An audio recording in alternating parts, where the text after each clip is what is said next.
Hello, everybody, and welcome to a new episode of the Indie Diaries podcast, the show on the human stories behind indie game development. This is your loyal Indie Diaries, Anthony L. Wolf, writer, narrative designer, and senior content manager in social media. And as usual, I would like to open this episode with a little intro, which is a shout out to my amazing patrons, Zagini and Angelissa. They're both amazing human beings, and thank you for supporting the show, which is entirely listener supported. So if you guys want to also support the Indie Diaries monetarily, you can do so by going to patreon.com/theindiediarist, and you can find even more links, including one to the Discord server on theindiediarist.com. But yes, without further ado, let's go straight into today's episode with Bromantic Games, or at least the two out of the three brothers that make up Bromantic Games, who are working on a beautiful settlement builder called Folklands.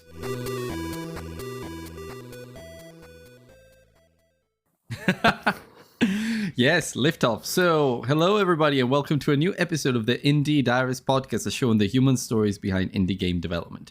As usual, with you is your loyal Indie Diarist, Anthony L. Wolf, writer, narrative designer, and senior content manager in social media. And I have two lovely brothers joining me today from Bromantic Games. Their names are, well, actually, I'll let you say it because I know that I will just butcher them. But yeah, just introduce yourselves, guys. Tell the audience what you do and where you're based. Yeah, my name is Simen, and I'm based in Norway, more specifically in close to a town or city called Bergen. So I'm one of the devs, or the whatever you would like to call me. And then Daniel is the next one. I am the bigger brother out of the two of us. Let's just get that out of the way. The older, not the bigger. Oh, the older brother. Yeah, that's how we play it today. You guys look super similar, even for brothers. I don't suppose you're twins? No. Okay. Unfortunately, do you get that a lot, though? Yeah. Only for our own grandmother is having problems. Okay. I'll tell you a story about that and my brother's kid later. All right. Yeah. Okay. Yeah, Let's I'll save that for the highlight reel. Perfect. Okay. Yeah, we'll dive into that later. So, well, here's a little icebreaker. I like to open every episode with this question, which is, what's one game you think everyone should play at least once? And we can go for one each, unless you have the same one. But you know, there's a slight chance we might have the same one, but let's see how alike we think. One game that everyone should play is Transport Tycoon, or the open source remake, Open Transport Tycoon, and they should have 1 or 8 friends to play it with. So 1 or 8 friends. 1 or 8 friends. You pick. You choose. If you have 8, that's fine. If you only have 1, that's fine too. I love that game. I've been playing that since I was a little kid, and I still play it. Me and my wife, we still have game sessions with Transport Tycoon. It's just such a fun game. It can take hours and hours and hours. Building the biggest transport networks. Same for me. I grew up with OpenTD, like my brother introduced me. But for me is Black and White, I think. Oh, I know that. The old God games. That's so I was a huge fan of Black and White and Black and White 2, and I'm actually in the lookout, or I'm following a new game coming, Fata Deum, I think it's called. Mm-hmm. So it's going to be similar. So I'm hoping getting the same vibes from it. So that's and you don't even need friends. You can play without friends. Exactly, yeah, that's true. Yeah, you can play without friends. You can play Transport Tycoon without friends as well. Yeah. Black and White, I remember it. I never played the second one, I think, but I did play the first one, and I remember it very fondly. I love God games, as I've already told you guys. So, but there's another one, by the way, that's coming out, which is more like a puzzle game than a God game, I'd say. But I think the Black and White hand was the inspiration for it. It's an indie game from a developer who's just refining it. It's called Exodus, and basically you have to. I think there's like a little Moses person, and you have to make sure that crosses whatever or gets to whatever target they have or goal they have, which is basically you have to model the environment, shift the sand and shift the waters and all of that, and play with the elements just so that person can get across. And sometimes you have guards, and you have to kill them before you can get across, because otherwise they kill you. It's very interesting, and I did take part in the playtest, so it's something that you may want to look into if you like God games. Exodus. Okay, yeah, sounds almost like Populous, the old Populous. Yeah, I think it was one of the inspirations as well. Yeah, the guy mentioned it to me. Or the From Dust game. Do you remember that one as well? From Dust, where you're building volcanoes and making landslides and floods and stuff. From Dust was very cool. Yeah, I like that, but I found it a little bit. I found the puzzles a bit too hard. Some of the levels were really like you had. Yeah. I think a lot of people would agree with you. And that's coming from one who enjoyed the Portal games, so and the Myst games. Oh, Myst and Portal, yeah. But yeah, I guess this leads me into my next question, which is probably going to have a very similar answer. Which games do you remember playing growing up, and do you think they had an influence on the work that you're doing now? I would say yes, having played Folklands, but I'll leave it to you. Actually, a funny story. We've been looking for a game for probably 15 or 20 years. Like, what is the name of this game? We both knew what game we were talking about. We couldn't put our fingers on it or remember the name. We had a very clear image in our heads, like the voices, the sounds, and pictures, colors, and everything. And then the first image we posted of Folklands, somebody tweeted back to us, "Oh, looks like Beast and Bumpkins." And we were just Beast and Bumpkins. That's the game. That's the game. So we went down a spiral of nostalgia. Yeah, it was amazing. There's a subreddit called I don't remember the name. I think it's like Lost Controller or Find My Controller, something like that. But basically, you can post game memories there, and people will help you find the actual game. Because it's like a subreddit dedicated to people who just can't remember the name of the game that they loved playing, which is so specific, but I love it. And so, little correction, I did look it up and I did double check, and actually that subreddit is called Tip of My Joystick, which I think is a brilliant name for a subreddit about lost games that you can remember. But anyway, back to the episode. Well, of course, I suppose that influenced your work. Beast and Bumpkins and Age Vampires and Vampires, Empire Earth, and we had for me specifically it was the colonization. That was. I didn't know what I was doing. Couldn't even read English, but.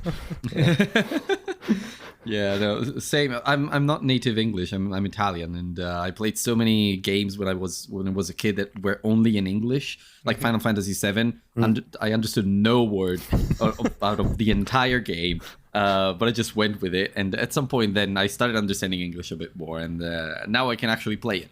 But yeah, back then it was... well done playing a story-rich game like Final Fantasy and not understanding a word of English. That's. Yeah, I think I got stuck at Midgard, but that's I got stuck at the wall market. I think when you have to climb the wall, and of course, if you don't understand what you're doing or what they're telling you to do, you have Midgard, no idea that you have to go there. No. But yeah, it's very fun memories of Final Fantasy VII. It's always been strategy games for me. I always loved. Civilization, the Anno games, Settlers. I didn't play Settlers 1 that much, but I definitely played Settlers 2 a lot. Settlers 2, yeah. I remember having the Settlers game on my dad's computer and just firing it up whenever I had the chance. So you were playing a lot of settler games and civilization games and all of those, and but you were just playing them at the time. So when was the moment you realized you wanted to do this and to develop games and doom your future, basically? Something like that. I've always wanted to develop games. When I realized that you can actually script things, that's my first introduction to development at all. I tried to remake like this text adventure game again on my dad's computer. It was just something about being able to like make a universe and make a puzzle. Like trying to force the player forward through this maze of things that you wanted them to do, and having this impression of being able to pick and choose your path. I don't think I ever managed to make anything out of that, but it's I remember like when I was 10 or something, Daniel was trying to remake Elder Scrolls, not Oblivion. What's the Morrowind? Pretty for me. ambitious. And he remade like a very simple inventory that you could click, and I was just blown away as a 10-year-old. So I just clicking around in an inventory. That was the whole game. Yeah, I know that was. I imagine that must have felt very special. And just to clarify for listeners at home or whatever they're listening this, what is your what are your respective roles in the team? Like Simen, what do you do, and Daniel, what do you do? I suppose Daniel, you're the programmer, and Simen, are you the artist? Yeah, you can call me an artist, or you can call me an artist. It's like the imposter syndrome. No, but the problem is no, the split is Daniel is the main programmer, and then we both have the design ideas. Like we have discussions on everything, and both agree on pretty much the same things and have the same ideas coming up, and yeah, so a little bit on both for me. But you do make some great models, and all the animations and all the. Did you see the stone pose statue? That's all Simen's idea. It's a wonderful pose. Oh, no, not yet, but I will hunt it down. Yeah. Actually, it came from one of the Twitters. I replied with, or was I replied or he replied with the stone from Asterix and Obelix when he carries the menhir, I think it's called. Yeah, and then we remade it just as a joke, and then we remade it as a statue in the game now, just for fun. Perfect. Yeah, that's interesting, and actually it shows that you're basically drawing inspiration also from what your community is telling you and all that feedback. That's amazing. But Definitely. How? Now we delved into the when, or actually when did you realize you want to be a game dev? But how did you become game developers? Like, for example, Dan, are you self-taught, and Simen, same for you, or did you go to specific schools, made courses, and such? For my part, it's I'm lucky enough to have development as a job. So I've always been fascinated by development, so I've done that, and I'm totally self-taught since I was 12-ish, but ended up with a job as a developer and just been developing ever since. But I've always had a desire to make some kind of game in addition to the job I do from 8 to 4. But I've always wanted to make a game, and then. I don't remember the exact how it happened, but Simen had a. I remember. Yeah, you remember. Well, I'll let you tell the story then, because that kind of plays into the whole I'm developing and he's the artist and the creative mind. Yeah, intrigued. We made. I'm always what's it called? Optimistic is lacking. The word optimistic is not fitting. But yeah, I'm an optimistic person. So when I was I don't know, 13 or something, I was thinking I want to make a animation movie. So that was my goal.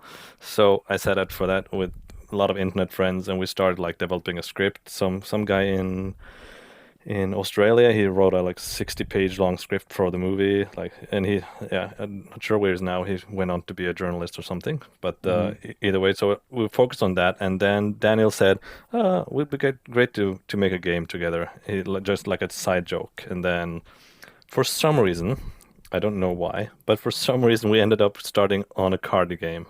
And we continued. I've seen that on your website. Yeah. But in the end, we actually found out that none of us actually were that into card games. But that only took us 10 years to figure out. So all right. Okay. Yeah.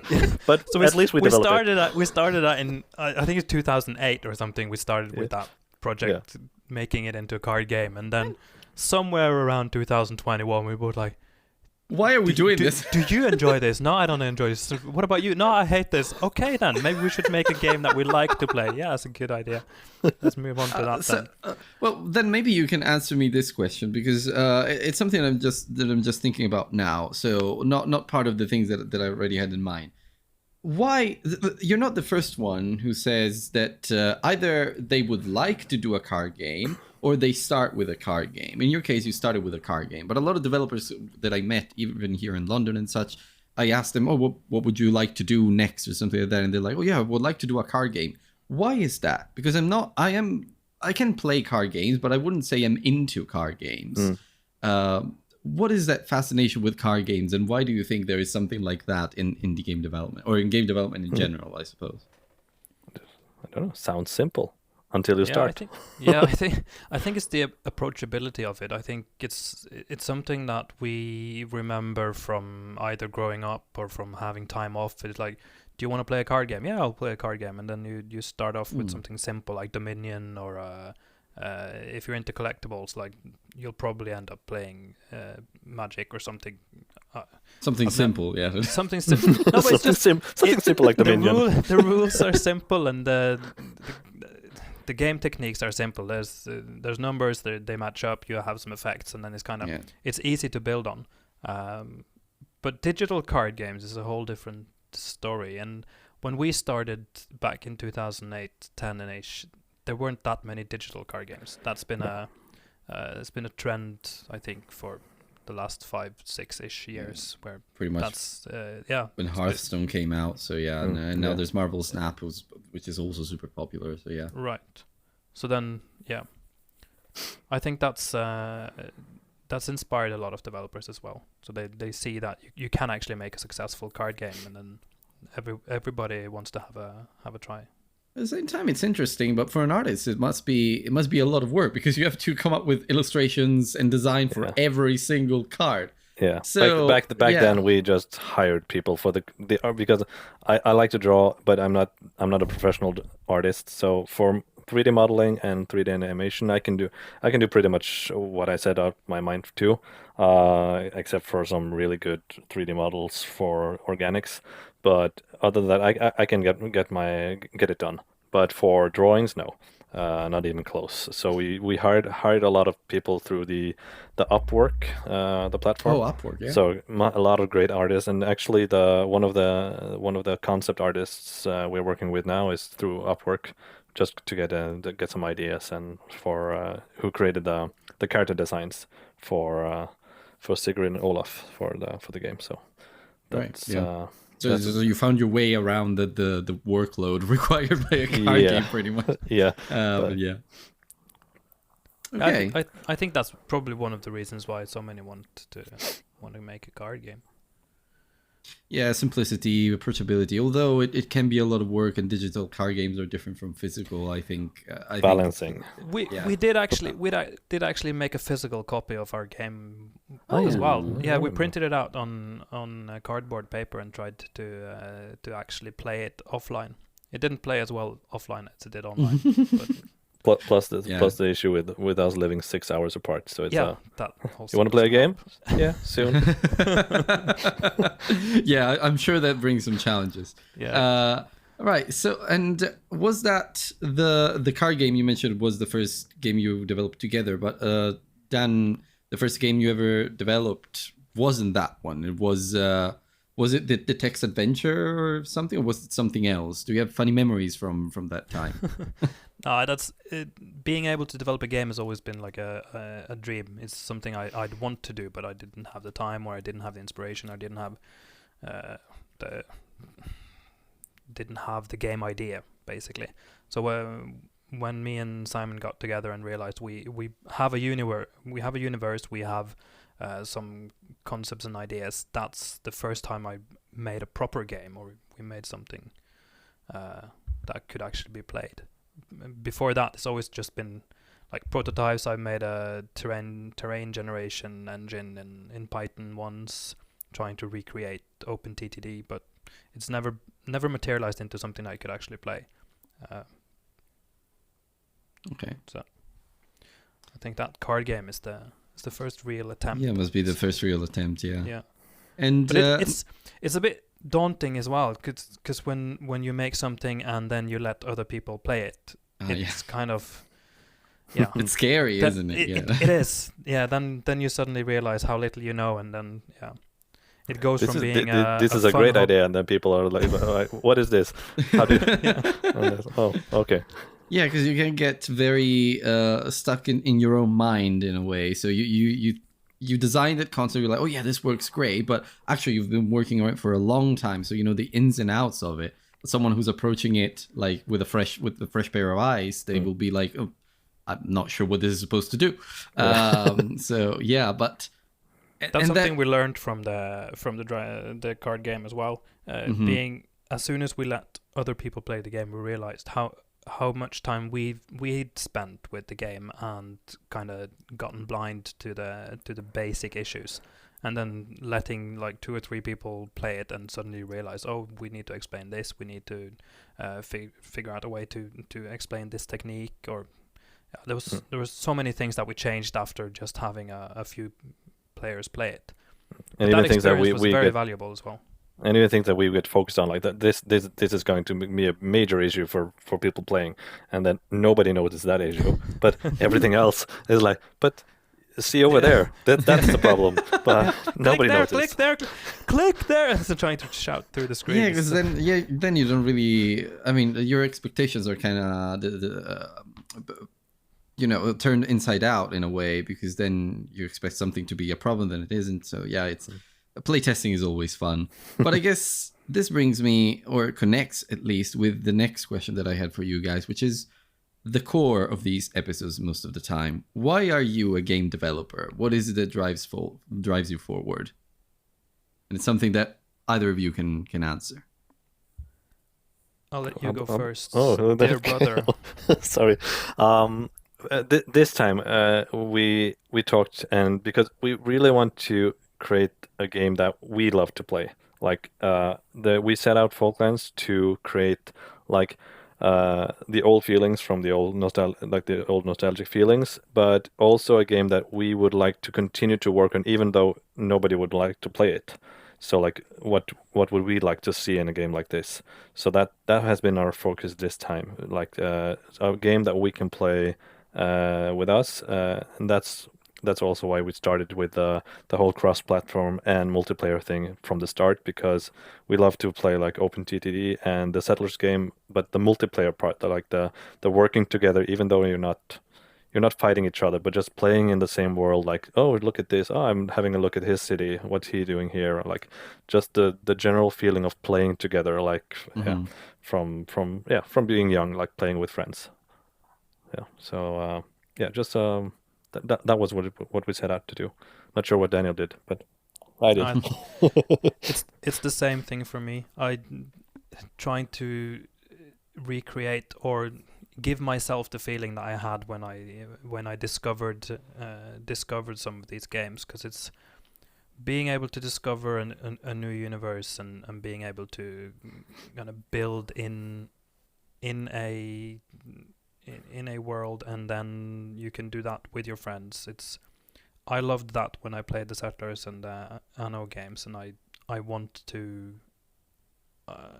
There's always been 1 or 2 things or 10 things that I thought, oh, I'd like to do this differently, and now I have the chance to do that, but within my our own world, I guess. Yeah. Right. And just being able to, like, sometimes I would be playing, and then I would want to share that with either my brothers or my wife, and there was no way to do that in the game. So that's also a thing that drives. So that makes me think of one thing. This thing, and this is maybe reading between the lines, especially after what you just said, Simen, which is collaborating in the same world. Do you think that developing, since you're living apart, do you think that developing this game together brings you closer together? And are you possibly doing it for that too? Yeah, most definitely. There's an age gap between like 5-6 years between me and Daniel, and for a long time we were just growing apart. Like I have 4 children, he has a couple. I have 3. It's not hard to remember. You have 4, I have 3. Those are easy numbers. But yeah, so our lives just grew apart, and we also always wanted to like go back to that feeling. So we played like the Transport Tycoon games, but sometimes like you say, we can't sit on like the older games like Settlers, those Mhm. are mostly like LAN games, like local player games. So yeah, we also use it as a way to bond. Yeah, most definitely. Yeah, and you're touching on a very important thing there with us being able to develop this together. It's And our third brother, by the way. yeah, and Not to our mention. third brother, he's not. I was going to say he's not with us now, but that sounds a bit dramatic. He's just sleeping. It's not nothing big. No, but I remember I realized that when we had a break from developing the card game sometime during the journey on that game, life caused us to have to take a break, and then I realized how much I missed it. I missed being able to have these talks. I mean, sometimes it's the game that makes you talk about other things, and sometimes other things will make you talk about the game. But you'll always have this thing that you can come back to and just have a chat about, even if you don't have anything to share or have anything to talk about. You can just bring that up and you can have a chat, and then it'll be something. It'll end up in a talk about something, and then it's definitely brought us closer together. I think. Yeah, most definitely. Yeah, I had that feeling, and I can relate because my sister lives back in my hometown still. So yeah, we don't have a joint project, a shared project together, but sometimes I try to drag her into things that I'm doing, just because that connection is very important. We did that with this one as well. We have a sister, and she is not a developer or artist, but we brought her in as a playtester, and a lot of good feedback comes from her as well, because she's a different kind of player, right? So it's yeah, of course, it's fun to see.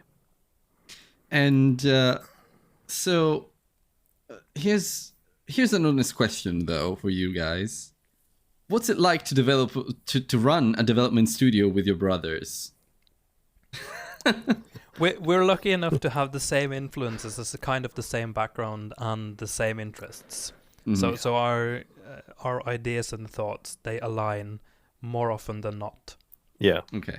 So although sometimes when we are three talking, it's like a random idea from one of the brothers, and the two of the brothers is like fighting that idea until, but in the end, for some reason, we tend to agree, like, oh, we can take some of that idea and put it into the game, like, and then the results are amazing. And as Daniel said, it's sometimes the game brings us other things to talk about as well. So yeah.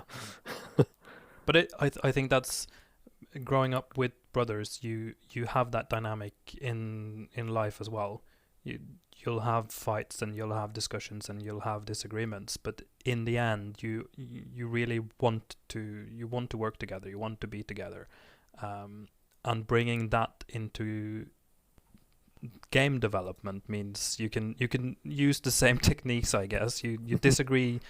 You can disagree violently, but in the end, you all want to work together as a team and make the end results right. Yeah, and it often ends up good, in my opinion. Yeah, that's something I'm sure. Well, not all families will probably say that, but it's something great that you have there, which is amazing. The fact that you can create this game all together, I'm sure it's something very powerful for you guys. Yeah, so we are lucky. Yeah, we are lucky, and we know that we're lucky to be able to do this with family. So I suppose that's also why Folklands is so special to you. So it's just it's like having your whole family, even all in different parts of the world, coming together just to develop one game, which is really amazing. So I think we're getting near the end now.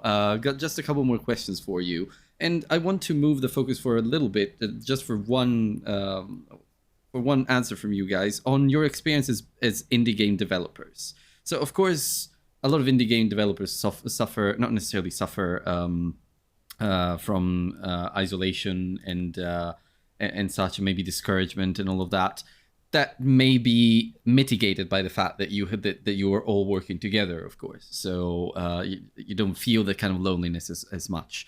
But is there something that you would change in the games industry right now, based on your experience working in games for such a long time, really? I don't think I'm I don't feel experienced enough to comment on what I would like to change in the industry. I am happy that it's possible to publish games on Steam very easily. So you get all these creative brains being able to put out their games. Sometimes it's very obvious that this is one guy working on his own, but still being in a good way. One guy working on his own, or one girl working on their own, making a game that they like, and then you can still push that onto Steam, have other players play it. But it seems like the most difficult issue being a solo developer is not having this back and forth that we have. Like, you always feel like you're on your own. You always, I think sparring. it kind of the sparring part is yeah. Right. I think it enforces this kind of imposter feeling that you're not good enough. I've been lucky enough to be part of some awesome Discord server communities, and some of these are very supportive. They'll be like, we like you as a person, and we like your game, and even if we didn't like your game, we'll still cheer you on. And having that as a single developer, I think, is super important, because otherwise you'll just end up distrusting yourself and your abilities. But just being able to make a game is quite an accomplishment. I mean, even if the game isn't to everyone's liking, you've still done an amazing thing. Someone must be out there who likes your game after all. Right. So that's still a big accomplishment. So yeah, as you say. I love seeing what kind of games other people make, and yeah, that's just looking through some of the Twitter threads with people posting their games. That's awesome. Sometimes you discover some real cool gems in there. I found a lot of cool gems in there, in the various Trailer Tuesdays, Wishlist Wednesdays, and such. So yeah, it can be a bit much at times, but still, yeah. I think one important thing to mention here is that no matter how introvert or extroverted you think you are, you will always long for that connection, even as a solo dev. Even if you think, okay, I can do this on my own. But actually, at some point, you will start comparing yourself to others. You will start needing that kind of extra support. And some people accept that, some others don't. But I think having that kind of feeling of community in the indie game development scene is very powerful. And I agree, it's something that works very well. And it's great that you can pretty much go into Steam and publish whatever you want right now, or itch and publish your own experiences. Someone will probably play them. Yeah, and one of the major issues with being a solo developer or an indie developer is that you don't have the community or the money to back up like the publishing part, and the indie community is so supportive in that. Like, we're part of a community, fortunately, that is like, here are our reviewers, and here are people you can contact to help you promote the game. So the promoting part is a very daunting task, and one thing we really struggle with the last time, but we seem to have gotten a lot of help this time around. So a big shout out to the indie community for this. It's really, really supportive. Yeah. About shout outs, actually, do you have any specific game developers that are right now in your mind and you want to shout out to and mention? You can say no. I can edit this out. Too specific for me. I don't have an indie developer that I want to share, but I do have a community that I'd like to share. Of course. That's the Indieverse. Yes, Angelisa is handling that one. Yeah, amazing human being. Amazing person, super supportive, and the community that she's building in her Discord is awesome as well. So that's if I only get one shout out, it'll be that one. Absolutely, yeah. And at some point, maybe I'll do an episode with her too, because we always connect over Twitter, because we kind of have the same goal with building our communities, but we never end up doing anything together. So right. So now something a bit more fun to wrap this up. Imagine writing a letter to yourselves, but 10 years younger. What would you say? Don't make the card game.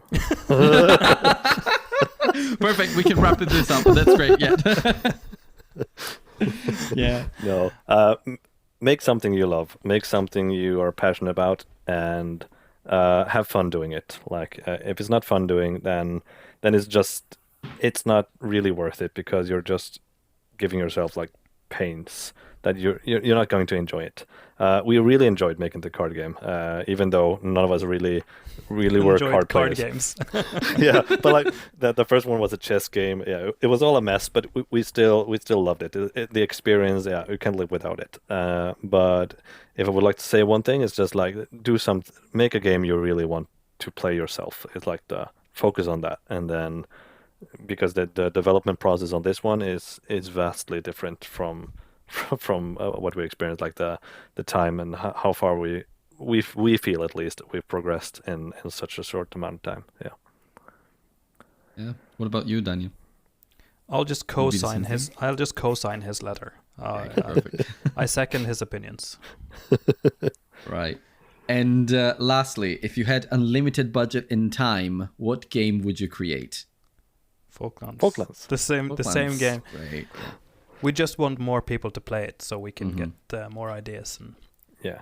We have many future ideas that we would like to incorporate and continue to improve the game, and many things we would like to add to make it more playable and replayable. Like the feeling you have like with the the Transport Tycoon Deluxe is like you can always play again.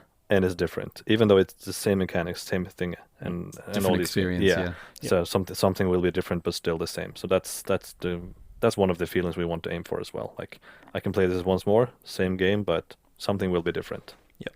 Yeah. I agree. Perfect. And well, what can I say if not thank you for coming onto this podcast? It's please say hi to your other siblings, because for me, because apparently there's a much larger family that I wasn't aware of. No worries. There's always more family. There's always more family. Yeah, that's true. Coming from Sicily, I can pretty much relate with that. So, I figured an Italian would love that. Yeah, absolutely. Yeah, definitely. So, well, thank you guys. Thank you, Daniel and Simen, for being amazing guests. I loved having you on the show. And one last thing from me, actually from you guys, where can other people find you? And if they do, what's the best way to support you? You can find us at Folklands Game on Twitter. Wishlist on Steam. That's probably the best way to support us. Help us spread the game. Yeah. Wishlist is the way to help us, really, because it's the indie currency, isn't it? Wishlist. Yeah, exactly. Yeah, it pleases the algorithm gods. It does. Anyway. Right. Of course, I'll put all of these links in the description of the episode for you guys, so that people can check you out. But yeah, thank you again. Thank you so much for having us. That was very, very nice. Thank you. All right, and that's a wrap on another episode of the Indie Diarist podcast. Thank you so much for listening, and thank you to Daniel and Simen for being such amazing guests. It's been lovely having Bromantic Games on the show, and honestly, guys, go check out Folklands, because it's going to be a lovely settlement builder as they refine it even further. And actually, there is a demo available now on Steam if you go in and on their page. So yeah, absolutely, I will put links in the description of the episode. So, if you enjoyed the episode, please subscribe to the show and consider checking out my Patreon and Ko-fi pages. You can find links on theindiediarist.com or join the Discord server. That already also counts. You can find links to everything in my theindiediarist.com landing page, including links to my socials where you can follow me and support me and just, connect with me in a lot of different ways. So, I would just like to shout out to my patrons again. And actually, Daniel, who is present on this episode, was my very first ever Patreon for the Indie Diarist. So thank you so much, Daniel. It's been so special having you on the show. And yes, wishing you all the best, you and your brothers. Lastly, if you're an indie game developer yourself, please get in touch. You can find me at anthony@theindiediarist.com. And I'm always hungry for stories like this one from amazing people in the indie game development community. So I hope to hear from you soon.